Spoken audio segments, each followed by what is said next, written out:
ഈ കൊണ്ട് വെച്ചേക്കുന്ന സാധനം മുഴുവനും കടയിൽ നിർത്തോണ്ട് വന്നതാണ്. മാസം 3 കഴിഞ്ഞു. ഒരെണ്ണത്തിന്റെ പൈസ എനിക്ക് തന്നു. നിങ്ങളെ കട നോക്കുമ്പോ അറിയാം, ഒരു കൊച്ചു കടയാണ് എന്റെ കട. കൊട്ടയുമായി പോകുന്നത് ഏരൂരിൽ ചെടിച്ചട്ടിക്കട നടത്തുന്ന NK രമേശൻ. ഏരൂർ പഞ്ചായത്തിലേക്കാണ് യാത്ര. ഈ പ്രതിഷേധത്തിന് ഒരു കാരണമുണ്ട്. നവകേരളം മാലിന്യമുക്ത കേരളം എന്ന പദ്ധതിയുടെ ഭാഗമായി നഗര സൗന്ദര്യവൽക്കരണത്തിന് ഏരൂർ പഞ്ചായത്ത് തീരുമാനിച്ചു. നാട്ടിലാകെ ചെടിച്ചട്ടികളിൽ പൂക്കൾ വളർത്താനായിരുന്നു തീരുമാനം.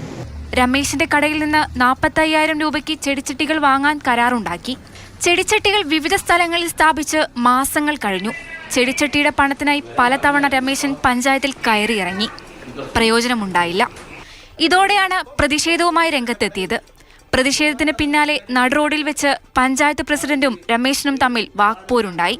എത്ര ദിവസമായി ഞാൻ ഇന്നലെ വിളിച്ചപ്പോഴും ഞാൻ പറഞ്ഞു, ഞാൻ വിഷമിച്ച് കിടക്കുക. ഞാൻ ഓരോരുത്തർക്ക് പറയുന്നതിന് ഒരു പരിധിയുണ്ട്. ആ പരിധി എല്ലാം കഴിഞ്ഞിട്ടാണ് ഞാൻ ഈ ഒരു ചെടിയെടുക്കാനേ വന്ന കൊട്ടയം കൊണ്ട് വന്നത്. ചെടി എടുത്തോണ്ടൊക്കെ പോകാമെന്ന് വിചാരിച്ചു. അത് കൊടുത്ത് പൈസ വാങ്ങിക്കാമെന്ന് കരുതി.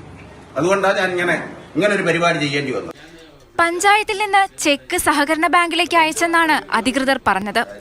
രമേശൻ ബാങ്കിൽ ചെന്ന് അന്വേഷിച്ചെങ്കിലും പണം കിട്ടിയില്ല. സാങ്കേതിക പിഴവ് മൂലമാണ് പണം കൈമാറാൻ വൈകിയതെന്നാണ് പഞ്ചായത്ത് സെക്രട്ടറിയുടെ വിശദീകരണം. സാങ്കേതിക പ്രശ്നമൊക്കെ ഒറ്റ സമരത്തോടെ അവസാനിച്ചു. ഇന്ന് വൈകിട്ടോടെ രമേശിന്റെ പണം കയ്യിൽ കിട്ടി. മാതൃഭൂമി ന്യൂസ്, കൊല്ലം. കണ്ണൻ നായർ ചേരുന്നുണ്ട് തത്സമയം. കണ്ണൻ, ഈ നഗര സൗന്ദര്യവൽക്കരണത്തിലൂടെ നഗരങ്ങൾ കൂടുതൽ സുന്ദരമാകുന്ന വാർത്തകളൊക്കെ നമ്മൾ തന്നെ ഒരുപാട് തവണ തത്സമയ റിപ്പോർട്ടിലൂടെ കൊടുത്തിട്ടുള്ളതാണ്. പക്ഷേ അതിന് വാങ്ങിയ പൂച്ചട്ടികളിലേക്ക് പണം നൽകാത്തതിൽ പ്രതിഷേധിക്കേണ്ട ഒരവസ്ഥ ഉണ്ടാവുക എന്ന് പറയുന്നത് തീർത്തും നിരാശാജനകമായ ഒരു കാര്യം തന്നെയാണ്. എന്തായാലും വ്യത്യസ്തമായൊരു പ്രതിഷേധത്തിലൂടെ മുഖം രക്ഷിച്ച് പഞ്ചായത്ത് അംഗം മുങ്ങിയല്ലേ? കിട്ടേണ്ടത് കിട്ടുമ്പോൾ കാര്യങ്ങൾ കൃത്യമായി നടക്കും എന്നുള്ളൊരു പഴഞ്ചൊല്ലുണ്ടല്ലോ, അതിന് സമാനമായ ഒരു അവസ്ഥയാണ് കഴിഞ്ഞ ദിവസം ആ ഗ്രാമപഞ്ചായത്തിൽ ഉണ്ടായത്. ഈ മാലിന്യ സംസ്കരണത്തിന്റെ ഭാഗമായി ഓരോ പ്രദേശങ്ങളിലും ചെടിച്ചട്ടികൾ വെക്കാൻ വേണ്ടി പഞ്ചായത്ത് തീരുമാനിച്ചിരുന്നു. അതിൻ്റെ അടിസ്ഥാനത്തിൽ രമേശന്റെ കടയിൽ നിന്നാണ് ചെടിച്ചട്ടികൾ വാങ്ങിയത്. 45,000 രൂപയ്ക്ക് ചെടിച്ചട്ടികൾ വാങ്ങാനായിരുന്നു തീരുമാനം. അതിൻ്റെ അടിസ്ഥാനത്തിൽ ചെടിച്ചട്ടികൾ നൽകി.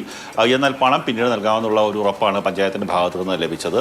എന്തായാലും നല്ലൊരു കാര്യത്തിനല്ലേ, മാലിന്യ സംസ്കരണത്തിന്റെ ഭാഗമായിട്ടല്ലേ, പണം അല്പം വൈകി ലഭിച്ചാലും കുഴപ്പമില്ല എന്നുള്ളൊരു തീരുമാനത്തിലായിരുന്നു രമേശൻ.